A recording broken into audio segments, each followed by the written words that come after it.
Salut. Ouais. Alors, hier j'écoutais la Bible. Je portais des brouettes et j'écoutais la Bible. Si. Je fais des trucs comme ça.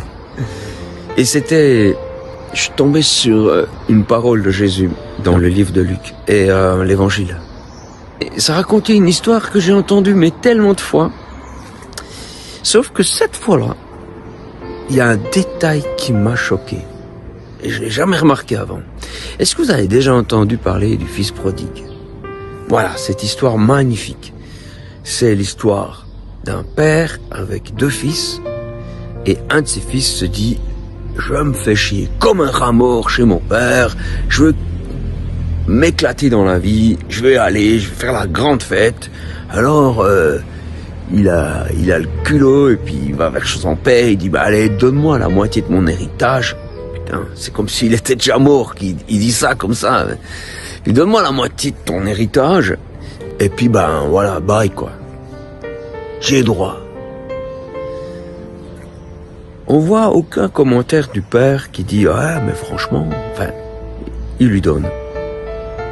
Et le gamin il part, il claque tout dans des fêtes, des noubins, et puis il a plein de potes tant qu'il a du fric, puis le jour où il en a plus. Belle leçon de vie, les choses changent pas, les amis. Mais il se retrouve dans une situation, mais vraiment, on ose le dire, une situation de merde. Mais vraiment, c'est une situation horrible. C'est-à-dire qu'il doit garder des cochons, les cochons, ils mangent des trucs qui lui font envie. Mais personne ne lui dit, tu peux en prendre si tu veux. C'est vraiment une situation... Plus que la situation j'ai faim, la situation relationnelle horrible. On a tellement plus de considération pour lui que même pour des trucs aussi élémentaires, on ne pense pas à lui. Et c'est à ce moment-là qu'il pense à son père. Son père qui finalement est peut-être vieux jeu, qui est peut-être je sais pas quoi, mais qui est quand même son père, un type bien. Et il réfléchit d'une manière très logique. Il se dit, mais si je reste ici, je vais continuer de souffrir. Mais si je vais auprès de mon père, même s'il me traite comme son serviteur, parce que ce serait normal qu'il ait de la rancœur pour moi, je serais mieux.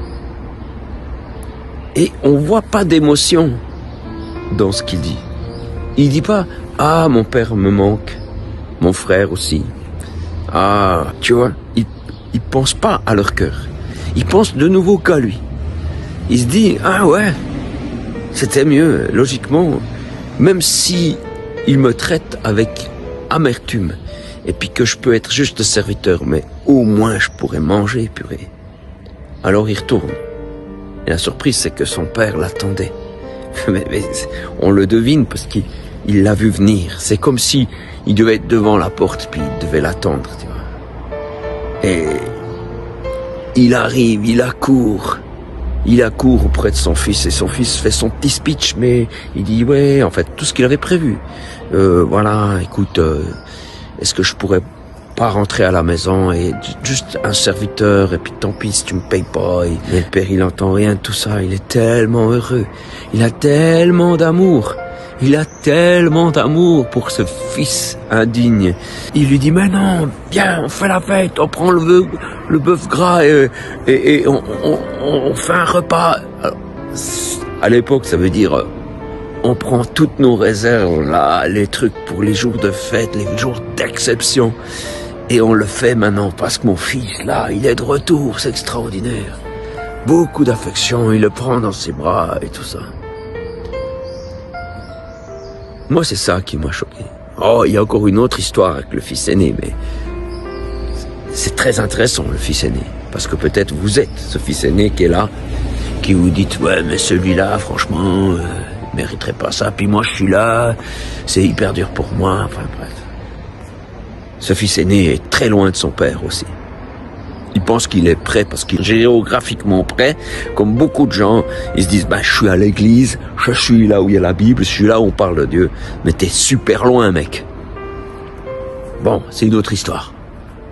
Moi, ce qui me touche, c'est que Jésus est tellement conscient de notre manque d'amour. Il sait que les gens viennent par intérêt auprès de lui. Et pourtant, il l'accueille. Il l'accueille à bras ouverts. Dieu a vraiment de l'amour pour nous. Et nous, c'est pourri. Nous, on aime par intérêt, pour être bénis. Voilà. Et Dieu le sait pertinemment. Mais à aucun moment il le relève. Voilà, c'est ce petit point qui m'a touché. C'est ce petit point, ces petites phrases de rien du tout.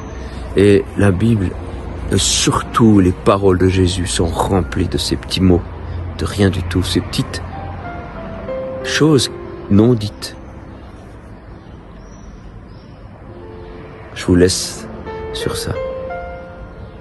Puisse votre cœur avoir un peu d'affection pour votre Père Céleste. De mon côté, je vais essayer de faire de mon mieux aussi. À plus.